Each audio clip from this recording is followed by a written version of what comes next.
हरे कृष्णा।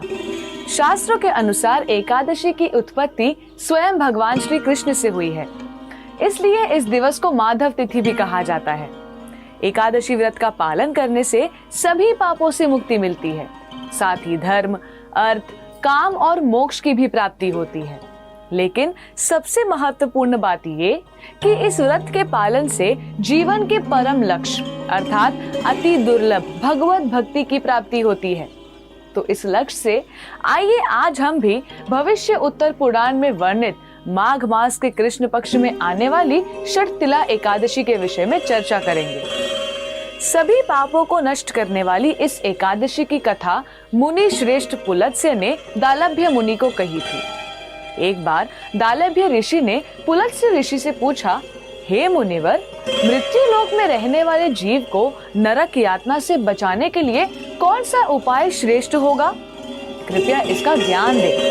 किस प्रकार से थोड़ा सा दान देकर, छोटी सी सेवा करके इन बड़े घनघ्न अपराध से, पापों से बचा जा सकता है? पुलत्स्य ऋषि ने उत्तर में कहा कि माघ मास के कृष्ण पक्ष में आने वाली एकादशी को सुबह सुबह स्नान से पवित्र होकर शुद्ध भाव से श्री विष्णु की पूजा करनी चाहिए। भगवान के नामों का जप करके गंध, पुष्प, धूप, दीप, नैवेद्य से भगवान की उपासना करनी चाहिए।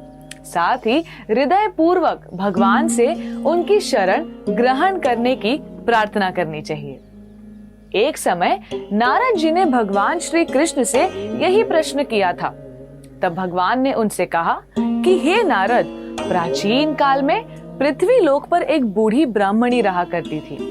ये बूढ़ी ब्राह्मणी बहुत ही श्रद्धा से मेरी पूजा किया करती थी। वो मेरी अनन्य भक्त थी और साथ ही हर प्रकार के व्रतों का पालन किया करती थी।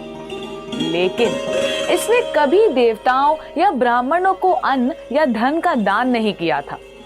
भगवान आगे कहते हैं कि वे स्वयं एक ब्राह्मण के वेश में इस ब्राह्मणी के पास गए और उससे भिक्षा मांगी। ब्राह्मणी ने उनसे कहा, सत्य कहे कि आप कहां से आए हैं? किंतु भगवान ने अनजान बनते हुए उसे कोई उत्तर नहीं दिया। क्रोधित होकर उस ब्राह्मणी ने उनके भिक्ष पात्र में मिट्टी डाल दी। उसके बाद भगवान अपने धाम वापस लौट गए। कुछ समय बाद वो ब्राह्मणी भी अपनी तपस्या के प्रभाव से श्री हरि के धाम लौट गई। उसकी तपस्या के परिणाम स्वरूप उसे एक सुंदर महल मिला, लेकिन उसने अपने घर को अन्न और बाकी सामग्रियों से शून्य पाया। तब घबराकर वो भगवान के पास जाकर कहने लगी कि हे जनार्दन, मैंने अनेक व्रत आदि से आपकी पूजा उपासना की, लेकिन फिर भी मेरा घर ऐसी स्थिति में क्यों है? इसका क्या कारण है? इस पर भगवान ने कहा, पहले तुम अपने घर वापस जाओ। जब देव स्त्रियां तुमसे मिलने आएंगी तब उनसे षटतिला एकादशी की विधि सुनना, तभी ही अपना द्वार खोलना।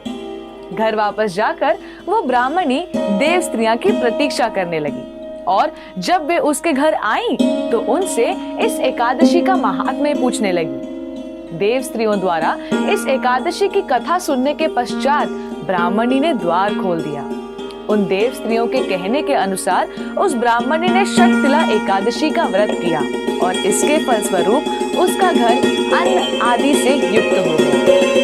ये था इस एकादशी का महात्म्य जो भगवान श्री कृष्ण ने नारद मुनि को बताया और फिर पुलत्स्य मुनि ने दालभ्य ऋषि से कहा।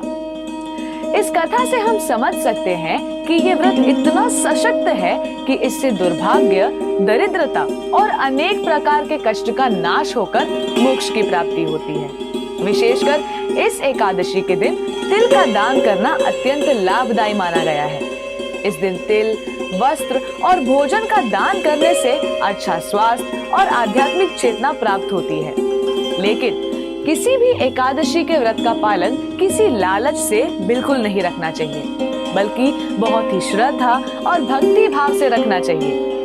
इसलिए एकादशी के दिन अपनी भौतिक आवश्यकताओं और गतिविधियों को कम से कम रखकर आध्यात्मिक कार्यों के प्रति ध्यान केंद्रित करना चाहिए, जैसे कि हरे कृष्ण महामंत्र का जप करना, वैष्णवों की सेवा करना, भगवान की महिमा का श्रवण करना इत्यादि, जिससे हम इस विशेष दिन पर भगवान श्री कृष्ण को प्रसन्न करके उनके समीप जाने का सुनहरा अवसर प्राप्त कर सकेंगे। धन्यवाद।